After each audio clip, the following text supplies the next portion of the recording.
Clarity, peace, and joy to all of you. We are the spirits of the cards.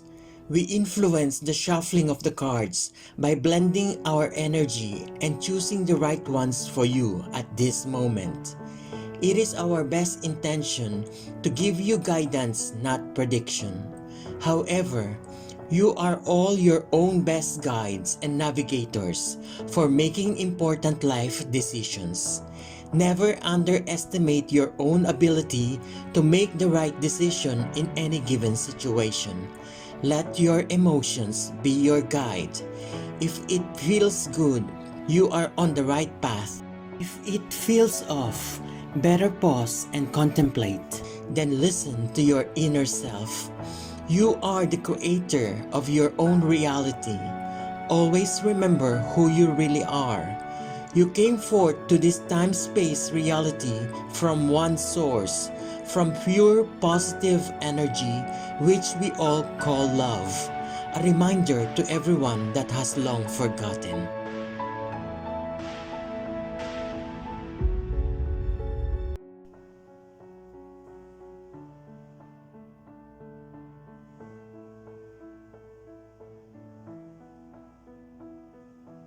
The Magician, a sudden solution as if by magic, but it may be just an illusion. If it refers to another person, and that is usually the case, then that person is one who trusts that, so to speak, magical solutions. It is not the realistic approach, but the daring and the imagination of it may still actually work, at least for a while. This person may be impressive and seems to accomplish the impossible, but you probably have your doubts. You should. If it is an event, which is not that likely, it suggests a situation where the solution comes as if by magic, inexplicably. No logical approach would solve matters, but the absurd just might. Something totally irrelevant may prove to be the only relevant course of action. It is not altogether trustworthy, even if it seems to do the trick, but it may be the only remaining option. If it refers to you, then you are the one attracted to actions that may seem both irrelevant and a bit absurd. Your approach is unconventional, to say the least, but that is exactly why it might work, to everyone's surprise. But you should avoid applying that approach to things as a matter of routine. That just won't work. Know the time and the place for it, and stay cautious of what it might lead to at length. The world of magic is not predictable. Three of Wands, missing the world and all the good things it has offered. The card of having partaken in something rewarding, but now being passed by as if obsolete. The meaning of the Three of Wands hints that you are planning or going to plan for the future with more conviction. This could mean that everything around your plans is going smoothly, as you have taken the time to plan for your future and are taking steps to turn plans into action. It hints that you are perhaps creating a stable foundation for yourself. The symbolism within the Three of Wands is that opportunities can take place to widen your horizons in many areas. It also is a warning to keep your mind open, as better opportunities could open up to you.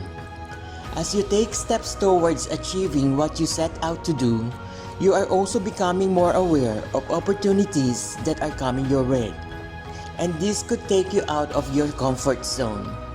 This pushes you to sometimes embrace change and to start thinking in the long term. The Three of Wands can show that you are in control and have a strong position, just like the character that overlooks and stands strong. The Three of Wands is one of the main cards of foresight and vision. Lastly, the Three of Wands meaning is that of travel in search of what you are seeking. There is a sense of leaving home, a journey that must be undertaken. Great things do not happen to those that simply wait for them. You must expand. For most readings, This shows that you may travel to a new land over the water and that you may find an opportunity during your travels. Knight of Swords, charging right ahead whether that is wise or not. That is the spirit by which many battles are won and lost. When we are thoroughly obsessed by a certain idea and strongly wish to manifest it, we are oftentimes so blinded by the actual desire for its fulfillment that we fail to note the difficulties which we may come across, or the actions and consequences that it could bring. The Knight of Swords is a very powerful figure that is full of life as well as energy. This needs to be balanced with a proper and actual realization of compassion and responsibility. Once the knight sets forth towards his goals, there is absolutely no stopping him. He doesn't see and he doesn't care about any upcoming challenges. He is filled with absolute ambition, strength, and determination to succeed with his quests no matter what. However, this determination could also blind him to see the potential consequences of his actions on others as he makes his way to success. He may charge forth into a very dangerous territory without preparation or actual foresight, and this could lead him to great danger.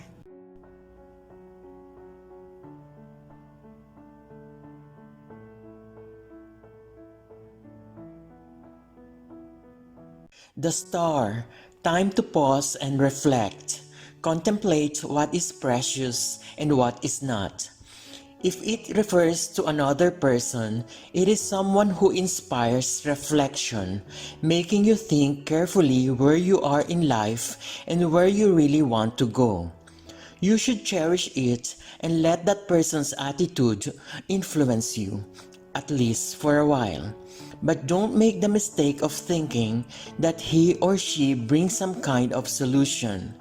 If it is an event, it is a moment when things stop, so that you have time to reconsider which you should do. Goals are questioned, so are values previously confirmed. You should sit down and meditate until you are open to completely new perspectives. If it refers to you, then you are caught in a calmness that some would call a coma. You stop to reconsider just about everything. That is refreshing and sometimes absolutely necessary. But don't get stuck in it. You still have a life to live. It is a vacation, not a calling. The Fool, blissful carelessness, the power of ignorance. If it refers to another person, which is often the case, it is a carefree creature who just can't be bothered with ambitions and elaborate plans. It may frustrate you, but you can also learn from it. Few things seem serious in the moment. Does the fool seem happy? Are you? Depending on those two answers, make your choices. If it is an event, which is not that often the case, it means that nothing goes according to plan, and the only thing you can do about it is to have a good laugh. Some things are such that the more you try, the less you succeed. A situation can be sort of slippery. An opportunity slips out of your grip, and you can get lost on a path that seems ever so straightforward. But still, don't worry about the outcome. If it refers to you, it means you are the fool, for now or for long, for good or for bad. Usually that seems bad, but turns out to be good. You are able to deal with things in a carefree, improvised manner. What bothers others seems to have no effect on you. Congratulations! But if you have plans, don't expect them to be completed. Four of Pentacles, a self-obsessed mind caught by the brilliance of his own thinking. But thoughts can be shared without wasting them. The Four of Pentacles card is capable of generating both negative and positive perceptions. On one hand, the card signifies that you have successfully managed to accomplish much of your goals and you have managed to attain a significant material wealth in the process. However, on the other hand, there is a significant chance that you will start valuing things only for their material worth. You have worked hard to get to the point where you are now, and it is absolutely natural for you to desire to make sure that you remain stable. But this also has a chance to turn you into an overly possessive or greedy person who wants to ensure that no one is capable of taking away your own wealth. The Four of Pentacles is also a card which shows that you are currently in a position in which you have solid investments and that you are financially stable. Because of your newfound wealth, you are being particularly conservative about money, and you are most definitely not inclined to gamble when it comes to any kind of financial matters. You are protective of what you have managed to accumulate throughout time, and you desire to steadily increase your overall net worth. Be aware that without risk, there is no reward. If you spend too much of your time attempting to conserve, you may become a prisoner to your own material possessions. Wealth is a kind of energy as well, and we create what we express.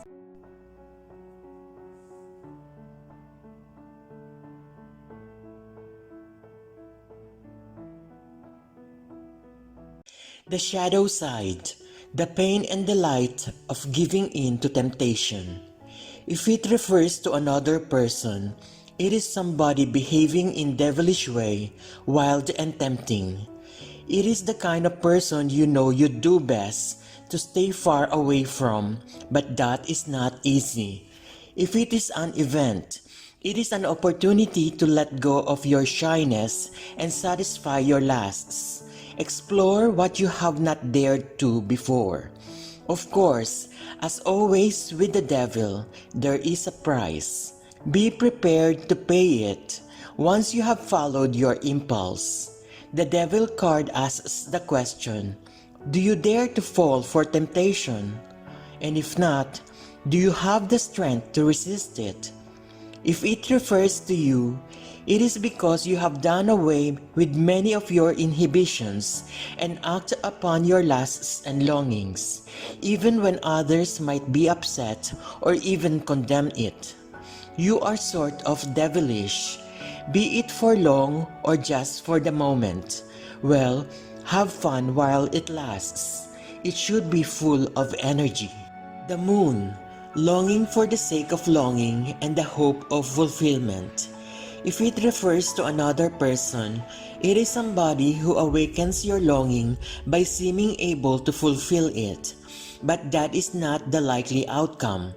Instead, your longing will probably be increased, which is not at all a bad thing, although frustrating at times. If it is an event, it is a moment when your longing is obvious to you, and things happen that increase it. It can create a confusion of emotions in you, but you welcome it, though with some anxiety. At the very least, you are reminded of your emotional needs and the importance of trying to satisfy them. If it refers to you, it means that you are kind of a victim of longing. That can be temporary or something constant in you.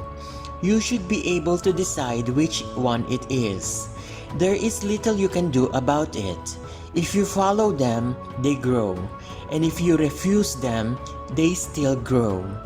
It can be frustrating, but it does indeed make you feel alive. Others, though, may find you overly sentimental or obsessed. Queen of Wands. You have your possessions and know how to keep them, but do you know how to increase them? Don't settle with what you have or it may fade.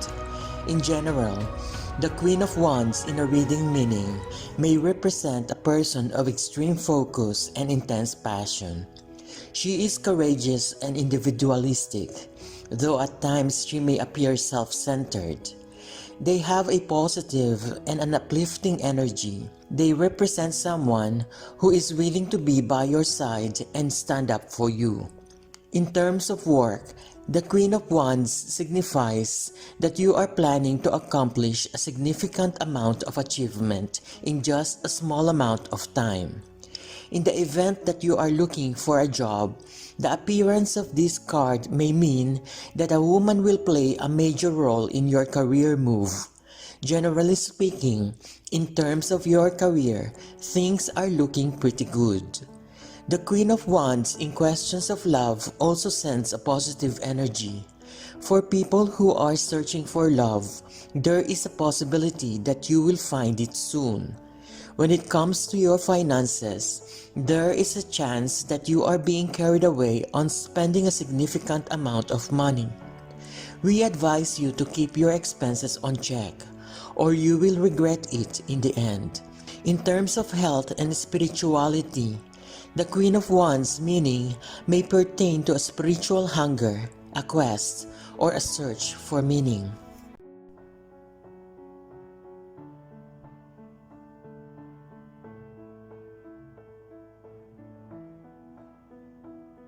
The Chariot, triumph, but beware of its consequences at length. If it refers to another person, which is not that often, it is someone who grants success with whatever is at hand, also yours, even if your accomplishment might not have been decisive. If it is an event, which is what it usually does, it indicates a most fortunate outcome. But you have to consider what the long-term consequences might be. Envy from others is definitely one of them. If it refers to you, it shows you being impressive and successful. You have the ability to get where you want to go. Remember that the trick to accomplish lasting success is to be modest about it, and that is not always easy. Queen of Swords, mighty power and the knowledge of how to use it. Victorious even without going to battle. It is an example of an older, wiser feminine intellect. She could be thought of as the most masculine of all the queens, and may come off as quite serious and emotionless. This card represents the importance of making judgment without relying on emotion alone. It encourages you to look at all the facts before making a decision. This queen does have compassion, which is why she has her hand reaching outwards in offering. But she wants to connect to people using an understanding that is intellectual. This also means that you will need to become independent with your judgments. You must rely on the unbiased intelligence, which has you researching alternative viewpoints and thinking carefully on your decision. Compassion and empathy in these cases can distract you from your task, so try to keep a strong objective view while avoiding getting emotions involved. This can also be about the way that we speak with others. This queen has the ability to tell people the way it is. This allows her to get her point across, so there is no confusion about what is being said. Above all, truth is important to her, so she feels no need to soften her comments, thoughts, or opinions. She also expects the same frankness from other people. So this means that you need to be clear with everything that is being said, even if it may hurt. Nine of Pentacles. Prosperity in so many ways. Time to lean back and enjoy the wealth, primarily the pride of having reached it. This Nine of Pentacles card indicates that a seeker has reached a stage in their lives where they are confident, independent, and self-sufficient. Through hard work, this person is now ready to enjoy money, leisure, and material comfort. The difficulties that were faced in the earlier journey appear to be over. The Nine of Pentacles brings not only joy, but also the feeling of security and freedom that material wealth can bring. Looking back, the seeker can now celebrate the difficulties, the struggles, and the hard work that lined her path. Her previous challenges gave her the wider perspective she needs to understand the spiritual value of her success. Knowing how difficult it was to get here, she intends to enjoy every single day that is given to her. Sometimes this card indicates that the seeker has not yet reached completion in their journey. There is something that is missing here, the element of her community and relationships. The gifts are meant to be shared, and yet this woman is so far from home. The Nine of Pentacles can also be about a specific time period of this person's life. This time is about self-discipline and grace. Diplomacy and grace will lead to the desired outcome.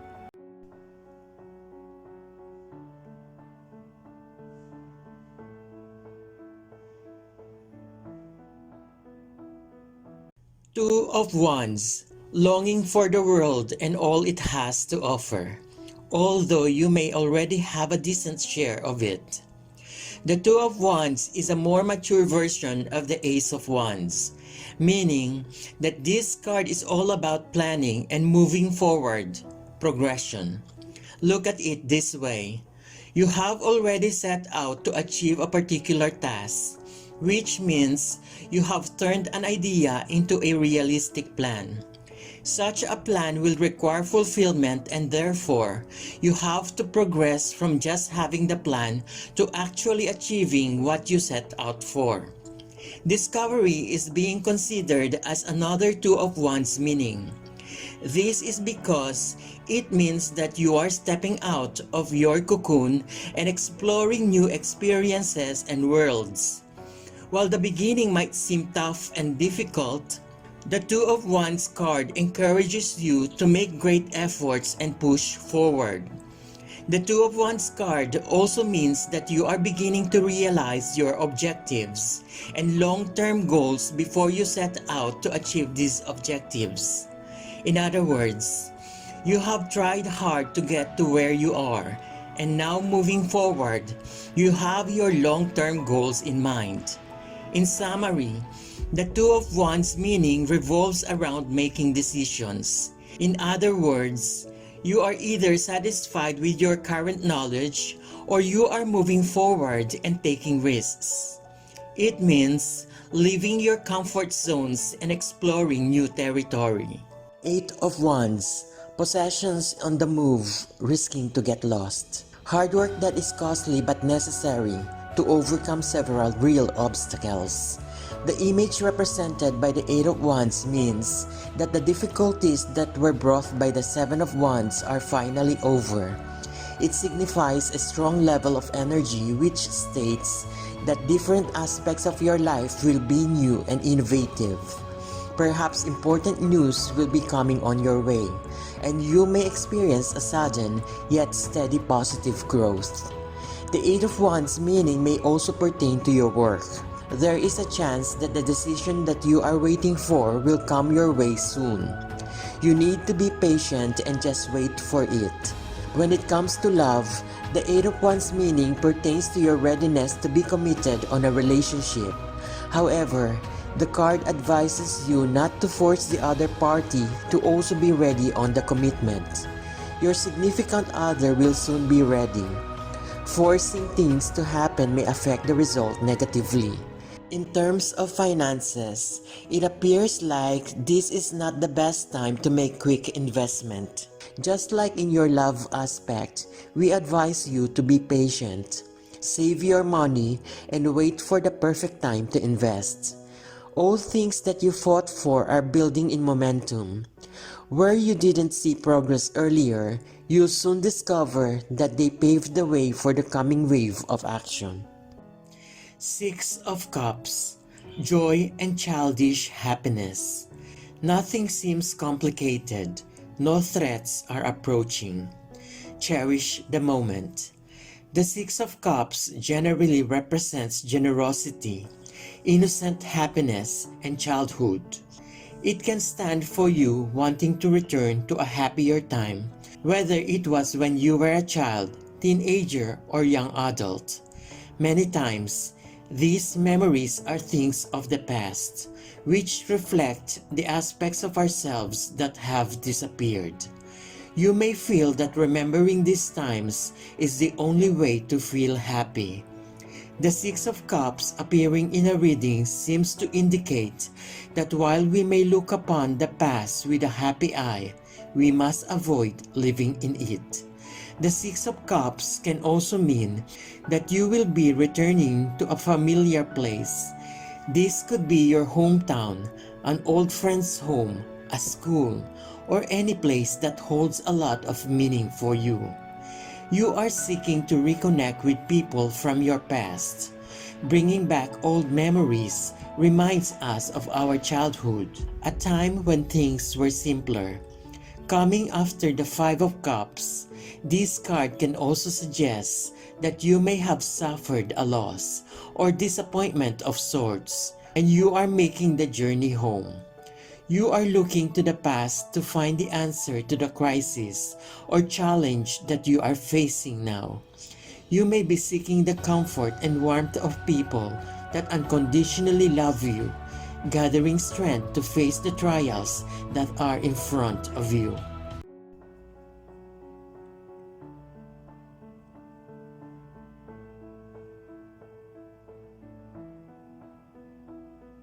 Three of Swords.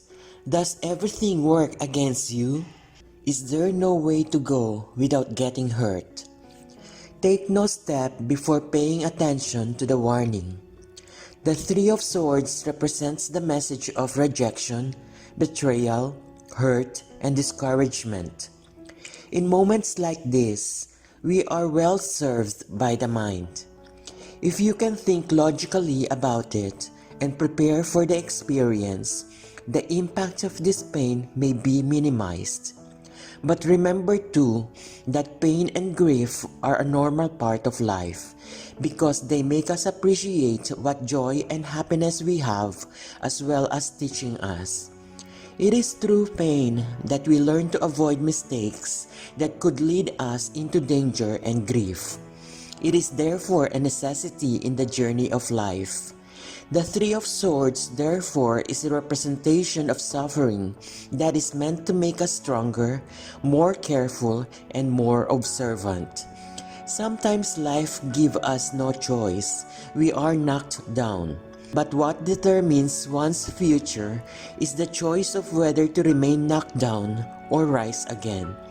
Each little piece of suffering you encounter serves as a stepping stone to find a deeper meaning in this world. This card comes at a time when you need to prepare yourself for this next stage in life. While the grief may be extremely hurtful, it enables you to forget your past and focus on your future, knowing that you have control of what actions you take afterwards. Do not think, speak, or write so much on what is troubling you, but instead, focus on what is approaching because you determine your destiny. The Tower, a spectacular ambition that ends with disaster. If it refers to another person, which is unlikely, it is someone capable of destroying things that seem as solid as mountains and hurrying to do so. It is a person who is victim of the destructive instinct. Although costly, it is necessary in the magnificent plan of things. What goes up must come down, and someone has to make sure of it. But of course, that person is a dangerous ally. If it is an event, and that is usually the case, it is the unfortunate end to an ambitious project, failure. Probably, you aimed too high or lifted a weight that was far too heavy. It couldn't last. Should you insist on your ambitious goal, you must be prepared to do it all over from the start, and there will be additional obstacles to overcome.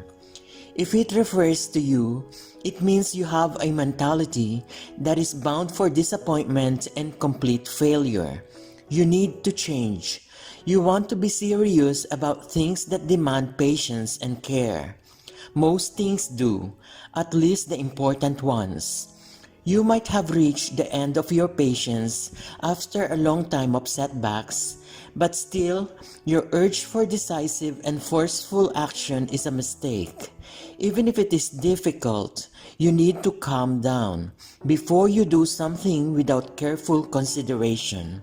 Two of Swords. Where to go when both directions are risky and still speed is called for. You must decide although you can't be sure. When we see the Two of Swords in a reading, we are encountering a stalemate. Two equal and opposing forces are joined in battle, and there seems to be no end in sight. This wasn't what you had in mind when you chanced to walk down this path, and you find yourself caught in the middle. Without something or someone to take part to prevent or change a result, this may continue indefinitely. We find ourselves in a situation where we must make a choice. We can side with one part of the situation or we can side with the other. Neither seems particularly appealing, which makes the decision even more difficult. But unless we move past this stalemate, there can be no more progress. The Two of Swords is often related with balance and partnership. It signifies the need to keep your relationships balanced. Regardless if it is in business, friendship, or romantic relationship, you may find yourself struggling to maintain the current state of affairs and may find yourself caught in the middle. In regards to your work, you may be currently stuck and perhaps waiting on another party's decision. Remain patient and avoid pressuring people in making their decision abruptly. The Two of Swords meaning may represent a warning to have caution. Like the woman in the card, you may be choosing to keep the blindfold on, hoping the problem will just go away. You should avoid evading any issues that you are facing since it will not solve your problems.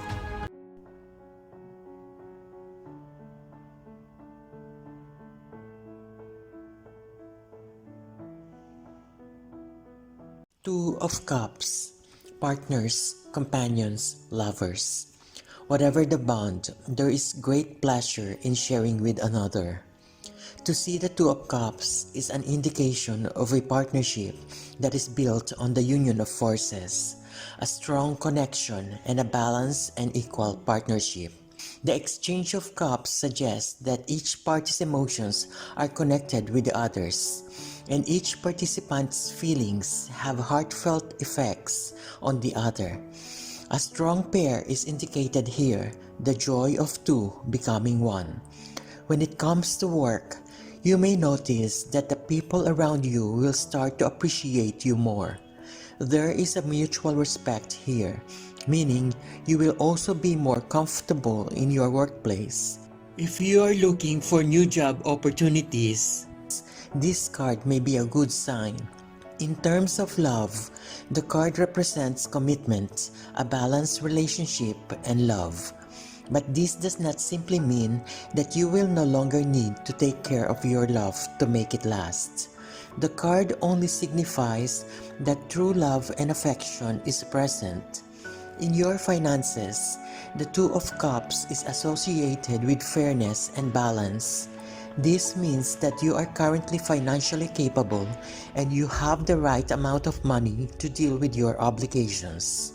In relation to your health, people who are currently facing some health issues need to look for a practitioner that they will be comfortable working with and whom they can trust. In spirituality, it is a call for you to be more adorable and loving towards the others. You are receiving positive energy from the universe and you need to share that energy. King of Swords, the power of what can't be changed regardless the outcome of battles.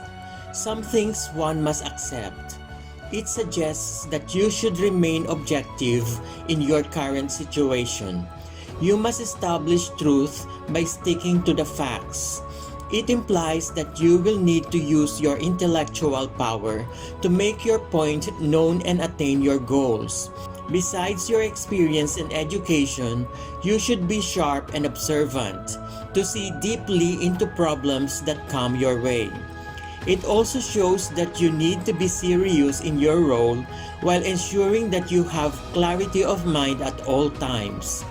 When judging a situation, you need to consider all the possible consequences to make an appropriate judgment. You will need to leave your emotions out of the judgment so as to maintain rational thinking at all times.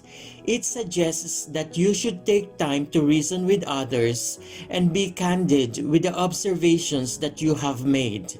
As far as your personal life goes, it urges you to use your intellect and logic to maneuver the path that lies ahead. You will need to confront the issue at hand and make a sensible decision. It implies that you should be able to look at any situation and make a decision with complete impartiality. Page of Cups.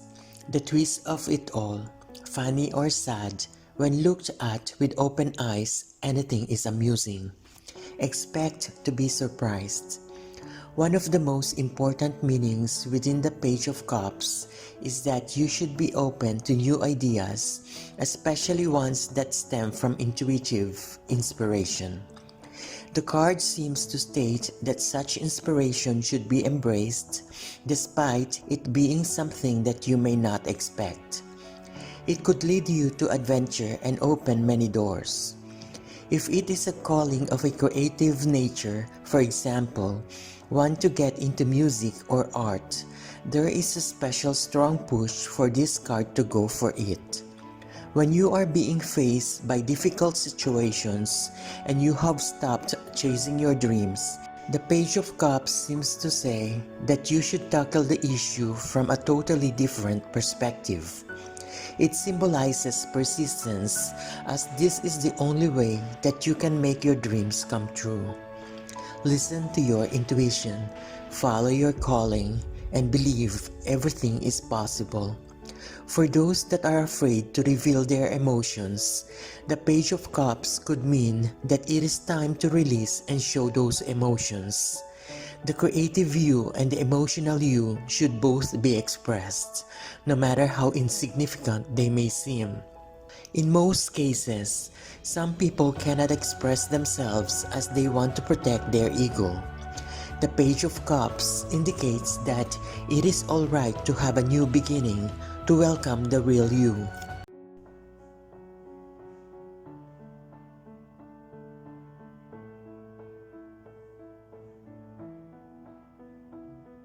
Ten of Wands. Too much to carry.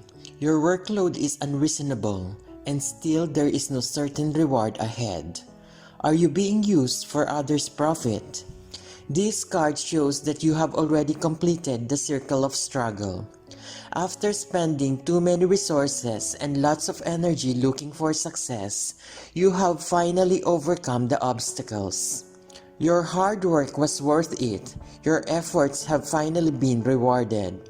You may find yourself living in a world of abundance where poverty and suffering have no chance to interfere. Although it sounds marvelous and satisfying, the card describes a lot of responsibilities on your side. You are now the only problem solver in your circle of family and friends, which could even drive you into another world of challenges. At this point, you are also flooded with responsibilities to maintain your success. The businesses that you have started are flourishing and keeping you alert and ready for anything that might happen. The main problem is that these issues could affect you if you lose control, which requires you to make sure that you know how to prioritize and solve the relevant ones. In the real world, this card expresses how people try to burden themselves with responsibilities after they attain initial success. It is like graduating from college, getting a job, and then starting to make it in the real world. More challenges keep coming. You may find yourself looking after your parents, starting a family, and at the same time look to others, which may make you feel as though you are not yet successful. It becomes a burden because at some point, you find out nothing is enough to accomplish all these duties. The general lesson of the card is that people should be moderate, prioritize and understand that they cannot solve everything. Some things must be let go, given to others, the burden shared. Nine of Swords. Regret of choices made and anxiety of choices urgently needed to be made. There is no way out of responsibility. The Nine of Swords is often associated with fear and anxiety about all the things that worry you and keep you up at night. Sometimes this card can be associated with trauma, one which may be shameful for you to reveal with others about, and all the psychological responses that come from experiencing that trauma. When we are never released from the entrapment represented in the Eight of Swords, we escalate into the Nine of Swords, where we are troubled by nightmares. The Suit of Swords is one that is concerned with the mind, with logic, with intelligence, and with communication, but somehow the Nine of Swords was caught on the destructive end of the mind, the one which turns inward on itself, multiplies, and becomes worse. Questions are bothering you, and you find yourself reciting all the possibilities, all the things that can happen to you. You are haunted by what could be. There is a sense of repetition within this card that some event which has troubled you before and one which you managed to either hold back or run away from is coming back again. Sharing your grief does at least provide an outlet for your pain and may release you from carrying this burden alone. Is there anyone that you can feel comfortable speaking to? The High Priestess. Secrets and hidden circumstances stand in the way and need to be understood. If it refers to another person, which is mostly the case, it is someone who has the key to the solution but holds on to it unless you are deemed worthy, and your intentions are the ones approved.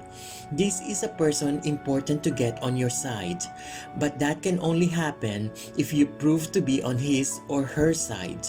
You may not even understand what that covers.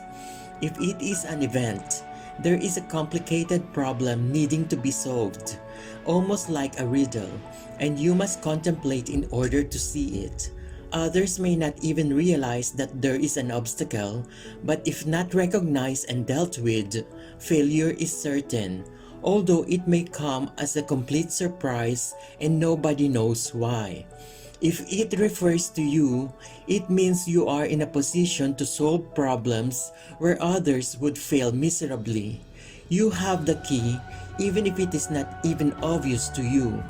Your advice should be followed, but it is not sure to happen, since people just don't see what you see.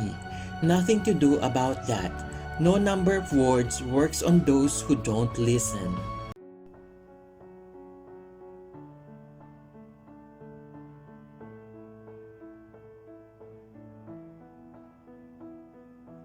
Two of Pentacles. Confusion.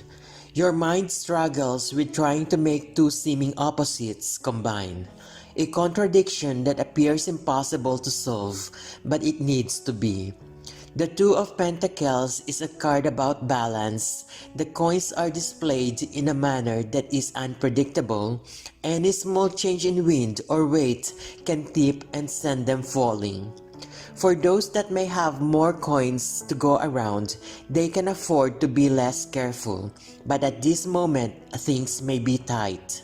Wealth too is a kind of energy, and it is the kind whose goings in and goings out are easiest and most tangible to see. There is a possibility that you are trying hard to keep the two aspects of your life in a perfect and delicate balance. This could be your career, money, love, and health. The balancing act represented in the card suggests that there are two major factors that you are deeply concerned about. It is time for you to step back to have a better perspective of the situation. While you may initially think it will save you time, multitasking may just worsen the situation. Cut down on your tasks and concentrate on these two factors that are troubling you. You've done a good job keeping things stable, for you seem to be able to adjust well to all the changes that ask you to continually rebalance.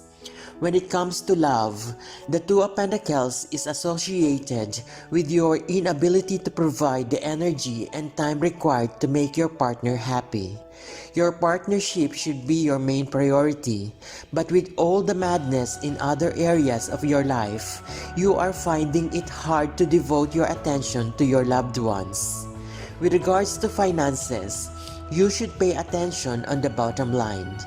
You should have a clear picture on your financial state. Plan your finances accordingly, control your expenditures, and increase your stream of income to create a solid foundation for your future. In terms of health, this card is asking you to find a balance between your own well-being and your responsibilities. It is easy to make yourself the last priority when you have so many things happening around you. The Sun, great resources at your disposal, but force yourself since it is possible to have too much. If it refers to another person, it is someone extremely resourceful and willing to help. But don't accept more than you need and can handle, or there may be terrible consequences. That person has no obligation at all to serve you, so don't force his or her patience. If it is an event, it is a golden opportunity. Things happen from which you can prosper tremendously, but still limit your greed. Consider what you really need and what would be gluttony. A good fortune can be just as difficult to handle as a bad one. If it refers to you, it means you are in a position where you can accomplish great things without even trying that hard. You might hurry forward beyond what is wise just because you can. Take care. Just because you can do what you want doesn't guarantee you what is good for you. Four of Cups, dissatisfaction. When you've had enough, what can pleasure you next? The question that brings on melancholia. The Four of Cups tend to appear when you are feeling discouraged and unmotivated. You may feel as if there is no solution or way forward in your situation. Life has become slow and nothing seems to make you happy or passionate. You are feeling uninterested regardless of what happens. Whether the day is good or bad, none of it matters to you. The Four of Cups commands a self-evaluation of your attitude so that you can pull yourself out of this boring routine. The solution is likely right in front of you. The hand is offering you a way out. But you release yourself out of your mental stubbornness and use new approach. You must search your motives, instincts, and thoughts so that you can find your passion again. The Four of Cups revolves around finding your true interests and working towards fulfilling them. Our lives are short and sometimes monotonous, but we must create meaning for ourselves. Our individual callings are not just there for us to find, but to decide and to imagine.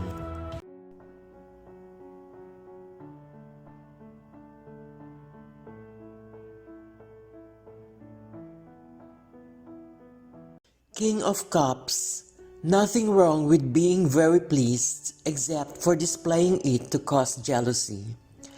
Take nothing for granted, not even yourself. The King of Cups is one of the most influential cards in the suit of cups. He represents creativity, emotion, and the unconscious. The card shows the ability to prevent one's emotions and be fully in charge of your feelings and impulses. Therefore, the King of Cups represents a balance between the intellect and emotions. He indicates that there is a strong relationship between understanding and feeling. When you have balanced your emotions and are able to control them, it means that you have a deeper knowledge and awareness of yourself. When you are faced with challenges that would normally throw you off balance, the King of Cups is there to remind you that you should act as he does. Do not fly out in a rage or immediately throw yourself into despair. You first need to temper the state of your emotions so that you can progress forward in reality. Learn to evaluate yourself so as to determine how you can create a stronger awareness of your own internal state. There are instances when the King of Cups can symbolize an older male who is in your life. This is a mature man who is willing to take responsibility for his actions and has mastered his own self-understanding. The King of Cups tends to be political and diplomatic, and this makes it possible for him to balance the needs of others and enhance the harmony among all parties involved. The King of Cups shows that you are sensitive as a leader and you are careful with the way others respond to your emotional needs. The King of Cups implies that you should remain mature when dealing with negative energy. Ace of Cups. The ace is an exclamation mark. Now, it is all about feeling comfort in a time of sadness. Bliss is around the corner. Getting the Ace of Cups shows that it is time to let loose of whatever emotional baggage you have and start living your life to the fullest. Like with all the other aces, there is a new beginning that is indicated here, a chance to start fresh. It might come in the form of opening yourself up to the possibilities of new relationships, romantic or otherwise, that have the ability to make you emotionally fulfilled. The release indicated by this card may either be spiritual or emotional, depending on what you are going through. The Ace of Cups may come to a reading after a long period of being lonely or enduring something that deeply hurt you emotionally, and its appearance may be there to announce the turning over a new leaf. It is important for one to open themselves to more opportunities for friendships, love, and spiritual learnings. There is a chance now to put your past behind you, for you are being offered the gifts of the cups. It is up to you whether you take the cup and drink to the fullest. Seven of Pentacles. Time for contemplation, which will lead to splendid ideas. Once they are ripe, these ideas will create prosperity. The meaning of the Seven of Pentacles relates to investment and effort. It refers to the end of financial or material hardship. If you have been putting in time and effort in your work, it signifies that your efforts are paying off, and they are going to pay off in the future as well. If you are looking to invest, the Seven of Pentacles suggests that you are ready to put in a lot of effort, time, and work into whatever you want to achieve. It reaffirms you of your long-term vision and helps to show that you are not restricted to seeing results in the short term only. It shows how much you value the investment because of the effort that you are willing to put in. The Seven of Pentacles is also related to fear of failure. You do not know whether you are going to reap fruit from your hard work. It could also signify frustration when there is a delay. You may have been putting a lot of effort into your projects, but it does not seem to bear any fruit right now. The good thing is that it means that you are learning from your failures and mistakes. It may initially not seem like it, but mistakes allow you to look into how to better invest your time to get the most out of your future ventures.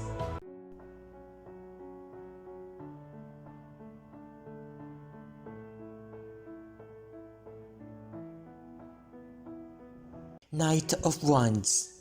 You have grasped the opportunity and boldly move forward. Great promises of success as long as you just sit tightly on your saddle. The Knight of Wands symbolism is straightforward. When it appears, it means a great time to get away and travel. The person should feel charged up and full of life. One is also ready to get things done. He is adventurous and can find fun things to do no matter where he is. There is never a dull moment when the Knight of Wands is around. When the Knight of Wands shows up in a reading, it seems to suggest that the seeker wants to complete important tasks. One wants to impress others with one's knowledge and skill. The card also shows up when the person is planning to move to another place of residence.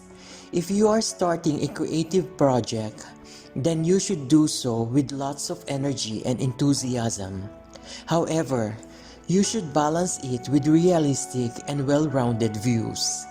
You should also have a plan that takes into account the consequences of your actions. Getting the Knight of Wands in a reading can also mean that there is an event that you don't expect to happen soon. If it is accompanied by the Eight of Wands, then you should expect a lot of changes in your life. More often than not, the Knight of Wands indicates a quick change of job, residence, or anything in your life. The Emperor, you are up against real power, so yield or suffer the consequences. If it refers to another person, it is someone you just have to obey whether you want it or not. He or she has the power to decide the outcome, and it would cost you very dearly indeed to oppose. You are likely to be aware of this beforehand, since you know what power you are up against. If it is an event, you have to accept that the outcome is out of your hands. It is decided elsewhere and you just have to comply or suffer the consequences. As they say, you can't fight City Hall. If it refers to you, though, it says that you have the power to force the outcome of your choosing, but probably not without a fight. Don't worry, you will win it. Ten of Cups, the bliss of accomplishment when benefiting all involved. The reward of the worthy.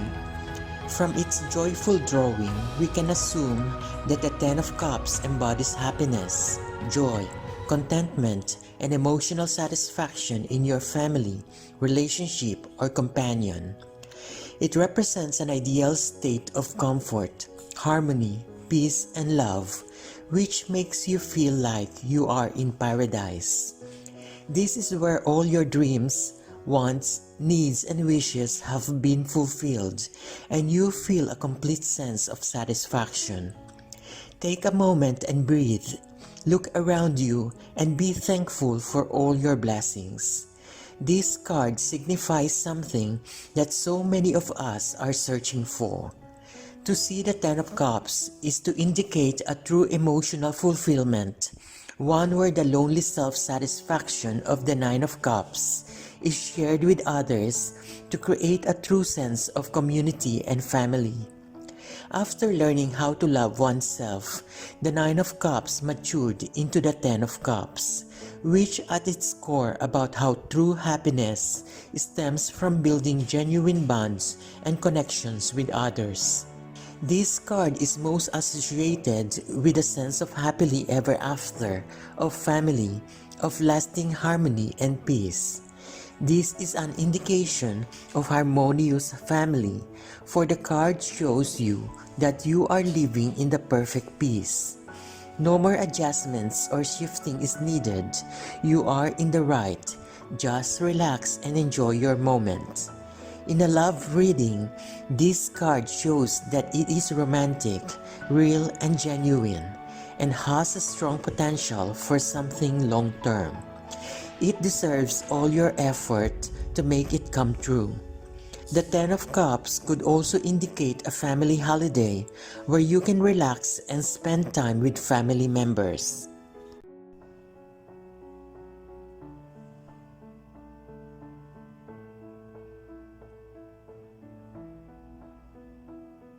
Five of Swords. Betrayal when the battle is over. Time to ask what the battle was really for. This card indicates that you are engaging in a conflict of some nature. It can also suggest a disagreement with others, which leads to hostility and tension.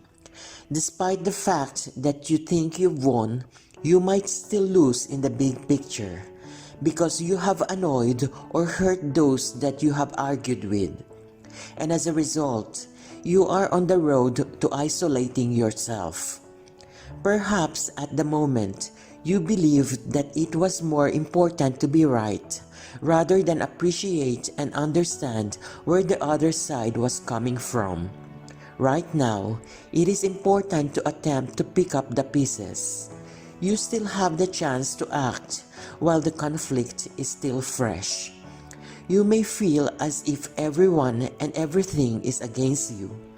You might also lose some friends along the way. This is why you will need to make a significant decision about your point of view. What is more important to you, mutual progress or winning?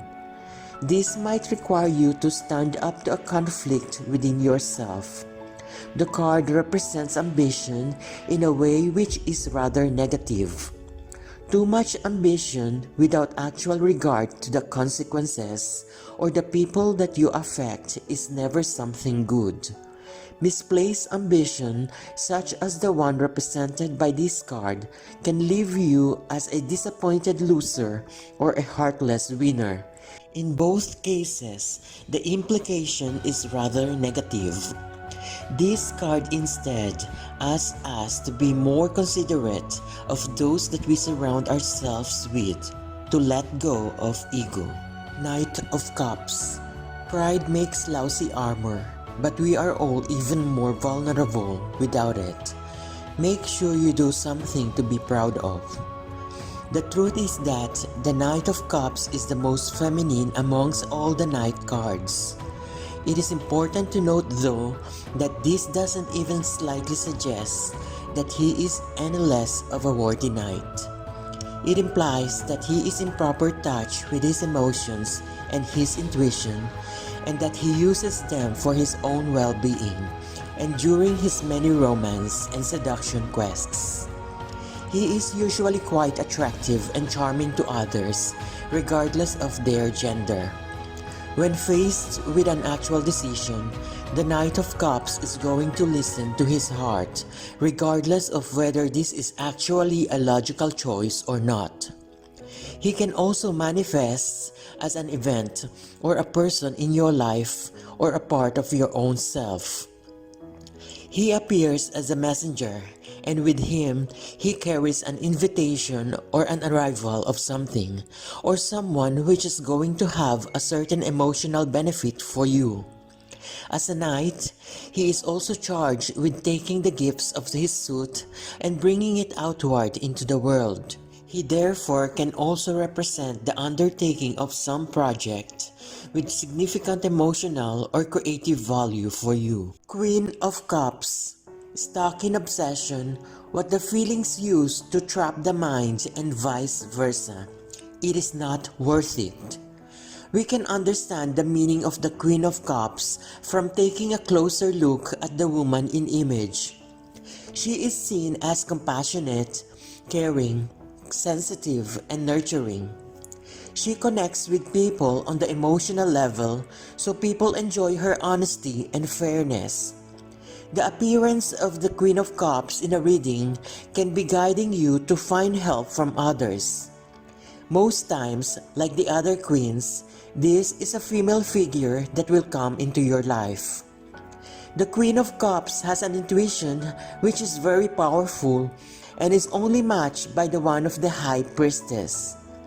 The Queen of Cups acts as a mirror and reflects the depths present in others, so they see themselves in a new light.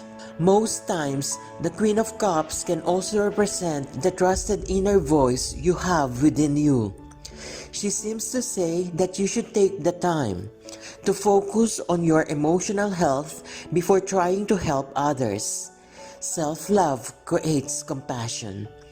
The Queen of Cups can also reflect your relationships with other people. You may be the emotionally strong rock that serves as an anchor for someone else. You may be here to help teach and support others using your intuition instead of logic. The Queen of Cups normally thinks with her heart instead of her mind. She can lack rationality and common sense, but she can also be intuitive, dreamy, and almost psychic at times. The Queen of Cups could be the answer to your problems when a logical approach is not working.